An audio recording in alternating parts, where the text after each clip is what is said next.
Hey everybody. I yesterday I got the hiding or casting and uncasting shadows on a global basis. So you can turn shadows off and on in general, and that was in the scene. I haven't actually tried this one. Let me try this. Yeah, so now there's no shadows. Now there are shadows. So you could turn shadows on and off globally, and that was yesterday. And then today I got it where an individual light can be um, turned on and off. So this is my right light. So I can just turn the right shadow off. So you see the doubling is done and there's no shadow there. And then you can turn it on. And now you get double shadows in here and um, the shadows go off in both places. Um, I wonder, I guess that is how it would work. Um, I don't know. In real life, it would be very interesting to do an experiment to put two little lights and then like sort of a table and then see what happens if it gets ultra dark under here or what the deal is. But anyways, that's how 3JS does it, and it's pretty cool. Um, definitely very, very cool. And it really was. Now I get to the first, like a couple days ago, I tried to do this and it was just an absolute nightmare because there was something that I think it's a bug in 3JS, but I'm not sure, that I had to kind of work through. And I had gotten everything all wired up, and then it didn't work. Um, and so then I kind of took a step back and like kind of just did small pieces and got the proof of concept working, and then got the global working with a hack, unfortunately. And then now I was able to do lights in a very like like a way that I would feel very confident wouldn't raise any eyebrows in a PR situation. Let me see. Let me go to here, and I like to start with interfaces. So basically, I just added a cast shadow interface into the light interface. So we now are a cast shadow attribute into the light interface. Um, so that was the first thing, and then once you do that, you just wait to see what breaks. That's like the best of the best of the best when it comes to TypeScript. Oh, I didn't hit start. Um, and so, but basically, right off the bat, inside the Light Manager component, um, it broke. I did make a change in Mesh Manager. Let's see what that is. Okay, so yeah, I set the default of editing to false in the mesh. Uh, I I have a problem that's going to be coming down the future, and because at some point I want to be able to import and export these drawings, so that I don't have to just keep rebuilding them from scratch every single time. Um, and one of the problems is that you get a form. The template expects a form to exist for all mesh items. So when you try to create a mesh item or a light item outside of the component, it breaks. Um, so I think setting it to default edit is equal to false works, and then when you go into edit mode, it checks to see if there's forms for everything.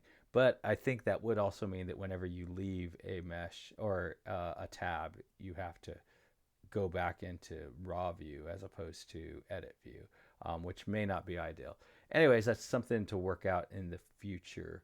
Um, Probably not worth working out today, or definitely not even worth even thinking about today. That's a future problem. Um, it's not really tech debt because it's uh, it's just something we're imagining it to be an issue in the future, not a current issue. Um, and if we try to fix it today, it's very likely I'll make bad assumptions, and then I'll have to undo my bad assumptions, which is a lot easier in code than it is in your brain.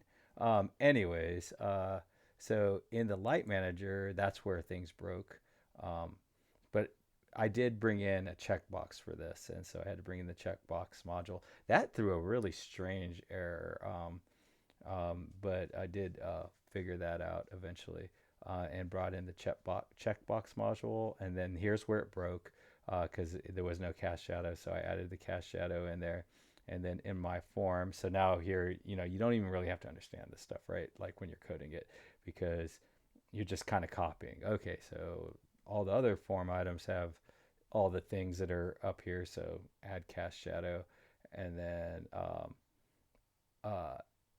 over here in the up in the value changes subscription, you just add, you just tell it to go ahead and send whatever the cast shadow is to the update light, which, you know, I do not believe this update light is even necessary.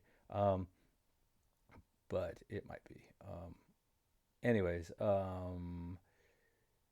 then in the HTML, I just added this cast shadow checkbox. That was easy peasy once I got everything imported and all that, and created the control name and all that. It was just literally copy paste, and then use a checkbox instead of um, in, you know, a slider. So that was super simple. And then uh, in the service, in add light, basically I set the cast shadow to the light item cast shadow. So whenever you add it, whatever the default for cast shadows is, which I believe is all right. So that gets passed in. So and that was one of the things. And then in the update, we just update that. It's so simple, right? There's just no. That's like when you're like, okay, cool, my architecture is back into alignment. Everything's working as expected. And then I did have to make an update for the um, scene, the general cast shadow, because before what was happening is anytime I would turn the cast shadow off, I would undo all cast shadows, which is exactly what I'm doing now. So I'm saying it's if it's not if it's false, if enabled is false, then just go ahead and make all lights false. Now this shouldn't be necessary, right? Like I mentioned that in the last. This should have done it, but it doesn't. So this is our hack to make this work.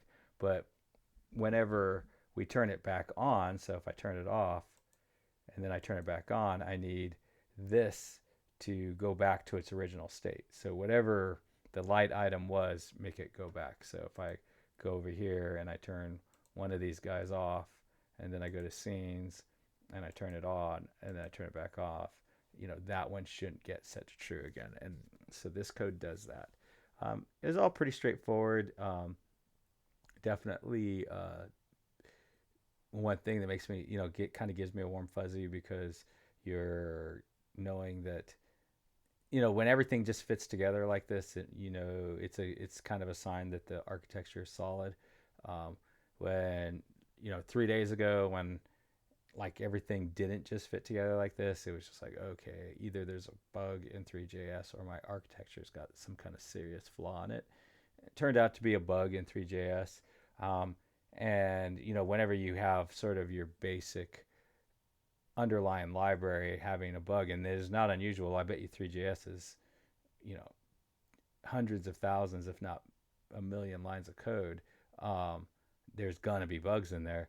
Um, you know, being able to determine whether there's a bug in your code or a bug in the API is tricky, especially if your code has got tons of layers of abstraction, and they're not like well thought out layers of abstraction. So if you got things abstracted that are don't really need to be abstracted, and so you can't really tell what's happening, then that's an issue. But anyway, so this video is like less than 10 minutes, so that's awesome blossom. Happy coding, everybody. Bye.